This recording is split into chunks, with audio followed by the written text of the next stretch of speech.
The village lay cradled in the emerald arms of the eastern hills, where mist curled around the treetops like whispers from forgotten ancestors. It was a land of age-old traditions, where the river ran deep with stories, and the wind carried the echoes of the past. Here, every custom was sacred, every boundary drawn in fire and blood. And it was within these unyielding lines that Atsu and Cree found themselves trapped. Atsu was the kind of warrior ballads were sung about. He carried his spear as if it were an extension of himself, his movements fluid, each strike precise. His father, the village chieftain, expected him to honor the lineage of his people, to one day lead with the same unshaken resolve. Strength was the foundation of his clan, and loyalty to their own was the ultimate virtue. Yet, for all his prowess in battle, Atsu found himself powerless against the pull of his heart. Cree belonged to the neighboring tribe, a people whose ways were as different as the river was from the mountain.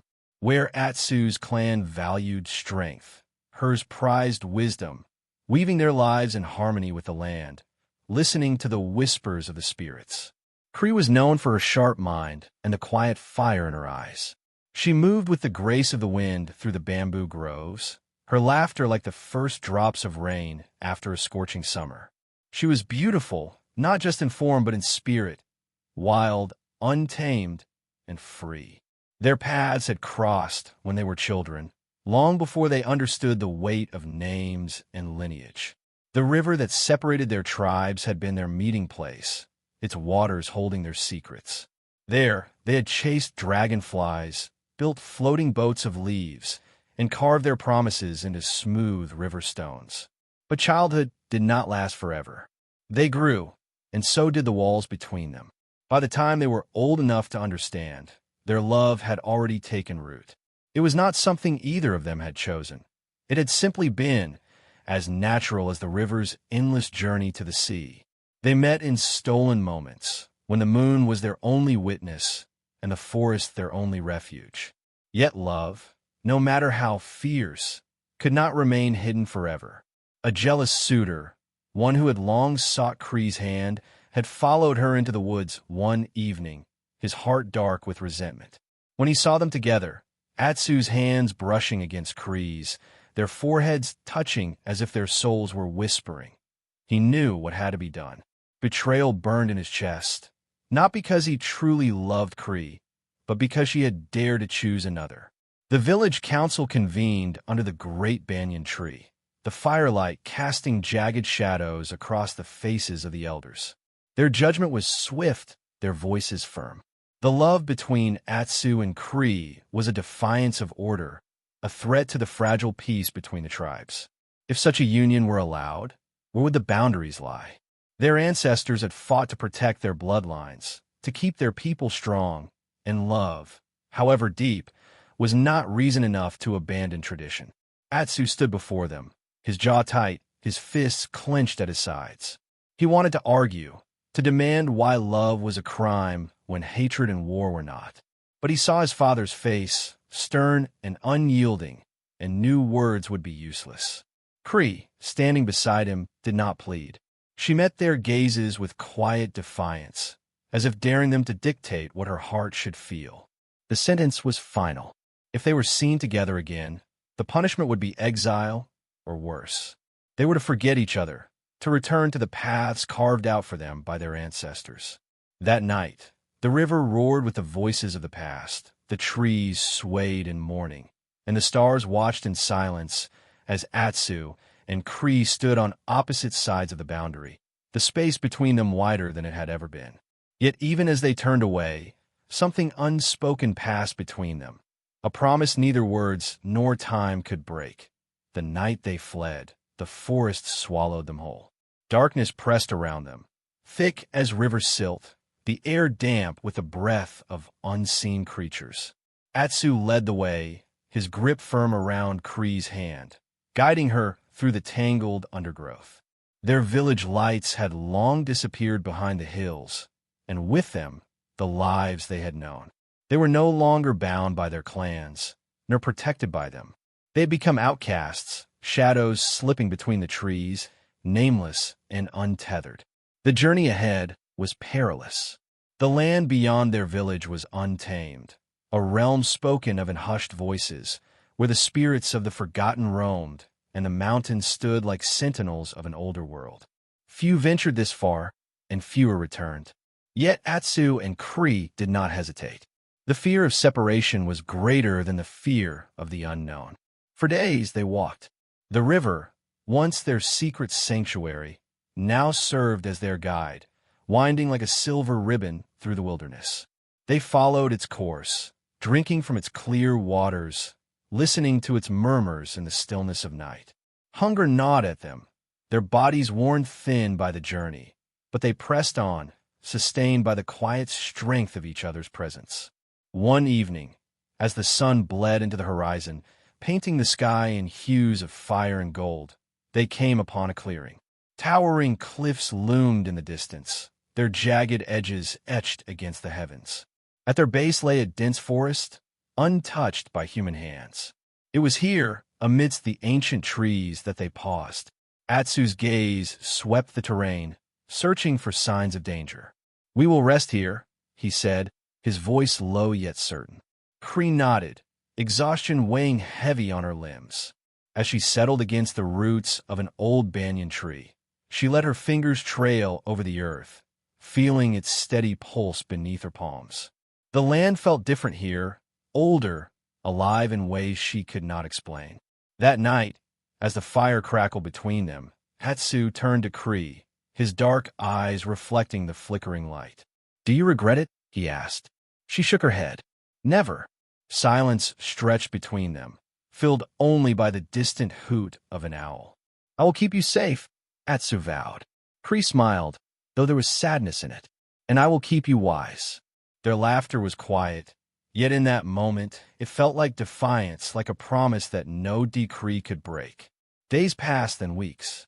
They carved a life from the wilderness, learning its rhythms, its dangers, its secrets. Atsu hunted in the early hours, his spear swift and sure. Cree gathered roots and herbs, whispering to the trees as if they understood her. Together, they built shelter beneath the great canopy, wove mats from reeds, found warmth in each other's arms when the night winds howled. But the forest was not merely a refuge. It was a threshold, a place where the veil between the living and the spirits thinned. They felt it in the way the wind carried voices that were not their own, in the way the trees seemed to watch them, listening. One evening, as Cree wandered deeper into the woods, she saw an old man sitting upon a fallen log, his back bent, his hair white as river foam. He was clothed in robes woven from bark and moss, his fingers tracing patterns in the dirt. He did not look up as she approached, yet his voice met her before she could speak. "You walk the path of those who defy fate," he murmured. Cree hesitated. "Who are you?" "A guardian of lost souls," he said simply. "And you, child, are lost." She straightened. "I'm not lost. I have chosen my path." The old man finally lifted his gaze, his eyes like storm clouds. "Then you must prove it." Cree felt the weight of his words settle over her like a heavy cloak. That night, she told Atsu of the encounter, of the man's cryptic message. He listened in silence, his jaw tightening. "Perhaps it is a test," she whispered. Atsu exhaled, staring into the fire. "Then we will face it together." And so, the journey was not over. It had only begun. The hunter found them at dusk. Atsu had sensed something was amiss. The forest had gone silent, its usual chorus of cicadas and rustling leaves swallowed by an unnatural stillness. He had been skinning a rabbit by the fire when Cree emerged from the trees, her basket of wild berries forgotten in her grip, her face pale. She had seen the glint of a spearhead between the branches, the shape of a man moving where no man should be. They had been discovered. Atsu moved swiftly, dousing the fire with a sweep of his hand, motioning for Cree to retreat deeper into the trees. But it was too late. A voice rang out, sharp and commanding. "There is no use in running, Atsu." From the shadows stepped a warrior, his stance rigid, his eyes dark with purpose. He bore the markings of Atsu's clan, his presence a cruel reminder of the life Atsu had abandoned. "You were warned," The warrior continued, gripping his spear. Yet you chose disgrace. Atsu straightened, his muscles coiled, his gaze steady. I chose love. The words landed like a challenge, but the warrior was unmoved. Your love has brought dishonor. Your return is demanded. Come willingly, and her life will be spared. Atsu did not look at Cree. He did not need to. He knew the fire that burned within her, the defiance in her bones. She would not allow herself to be bartered like a mere possession. I will not go, he said simply. The warrior's jaw tightened. The words had sealed his fate. The attack came without warning. A blur of movement, the sharp whistle of a spear slicing through the air. Atsu dodged, his body moving on instinct. He struck back with the force of a man who had everything to lose, every blow carrying the weight of his love, his defiance. Cree did not stand idly by. She was no mere spectator to their fate. She moved like the wind, swift and sure, her dagger flashing in the fading light. But they were outnumbered. More warriors emerged from the shadows, their eyes filled with duty, not mercy. Atsu fought as he always had, fearless, relentless, but the numbers overwhelmed him. A spear found its mark, burying deep into his side. He staggered, breath stolen, pain like fire searing through him. Cree cried out, a sound that tore through the night. She lunged forward, but strong arms restrained her. She kicked and clawed, her fury as wild as the storm brewing above them. Atsu fell to his knees, blood soaking into the earth. His vision blurred, yet he forced himself to find Cree's gaze. She was fighting, always fighting. Live, he rasped. For us. Tears streaked her face, but she shook her head. Not without you. With one final, desperate motion, she broke free, grasping the dagger at her waist. The warriors moved too late. She plunged the blade into her own heart, her body collapsing beside his. The storm broke then, as if the heavens themselves had shattered. Rain poured down, washing away the blood, the sorrow, the final echoes of their fight. The warriors stepped back, their expressions shifting from triumph to something else, something heavier. They had come to restore honor, to reclaim Atsu. But what had they truly won? As the storm raged on, the forest whispered a different tale. It spoke of love unbroken, of souls entwined beyond the reach of death. By dawn, the valley was silent once more.